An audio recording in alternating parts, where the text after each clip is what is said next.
Imagine a rugby match so intense that it leaves both teams feeling bittersweet. And that's exactly what happened when Australia and the USA faced off in a thrilling draw that added a layer of unexpected drama to the Rugby World Cup. This nail-biting encounter was a showcase of skill, determination, and tactical brilliance, with neither team deserving to lose. The stakes were high, with the match likely deciding who would take second place in Pool A behind England. Both teams poured their hearts and souls into the game, creating a spectacle that kept fans on the edge of their seats. The match was a roller coaster of emotions, with a script that seemed almost too dramatic to be true. If England manages to secure a comfortable victory over the Wallaroos next week, the qualification for the quarterfinals might come down to the points difference between these two titans. Just 5 minutes from the final whistle, Australia's Eva Carpeney scored a crucial try, setting up a potential game-winning conversion for Samantha Wood. However, Wood's kick went wide, inadvertently sealing a fair outcome for both sides. The Wallaroos' young stars, Desiree Miller and 18-year-old Caitlin Halls, each crossed the try line twice, while Freda Tafuna was credited with a hat-trick, though she generously admitted that one of those tries was actually scored by Hope Rogers.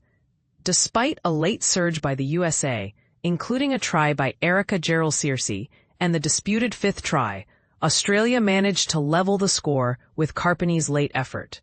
But here's where it gets controversial. The allocation of the third try to Tafuna instead of Rogers could have significant implications for the team's morale and strategy moving forward.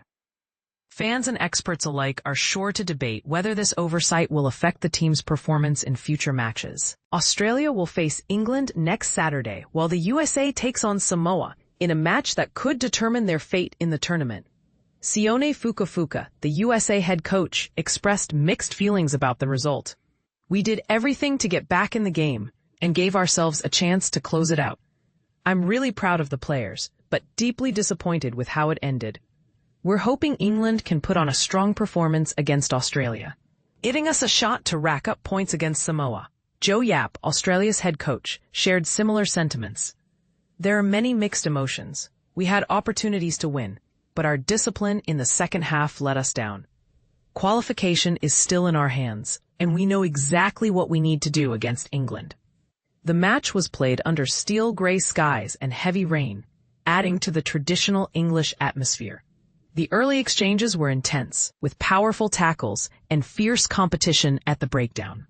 Miller quickly opened the scoring, continuing her impressive form after a hat-trick against Samoa.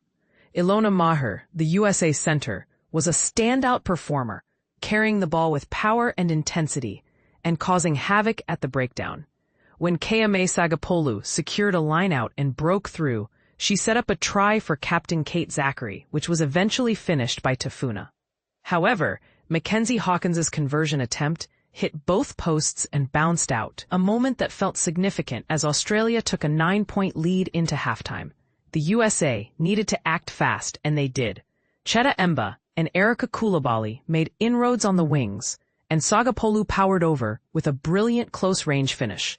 Hawkins's conversion attempt was equally dramatic, hitting both posts before bouncing out. But the Americans were undeterred. Maher continued to dominate at the breakdown, winning a penalty that Hawkins converted, followed by a powerful driving maul finished by Tafuna, giving the USA a 3-point lead.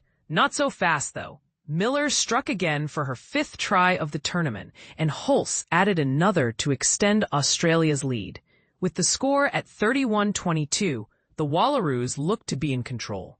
However, Gerald-Searcy's clever pick-and-go, along with the disputed 5th try, put the USA back in the lead. Carpeney's final try brought the scores level, and despite Wood's missed conversion, the drama will continue until the final day.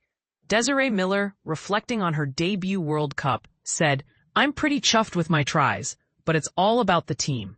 It's disappointing you couldn't secure the win." Maher, who was a force of nature on the field, added, "I'm excited about the turnovers and getting the ball in my hands. We have to leave it all out there next week, or we won't play again." "We need to beat Samoa with a great margin." Fukafuka praised Maher's performance, She played tough, didn't she? I'd love to give her more ball and space, and hopefully we'll get that opportunity next week. What you saw out there is a tough rugby player. The USA faces Samoa next Saturday at 1:30 p.m. in York, followed by England against Australia at 5 p.m. in Brighton. As the tournament heats up, one thing is clear: the Rugby World Cup is far from over, and the drama is only just beginning. What do you think will happen in the upcoming matches? Share your thoughts in the comments.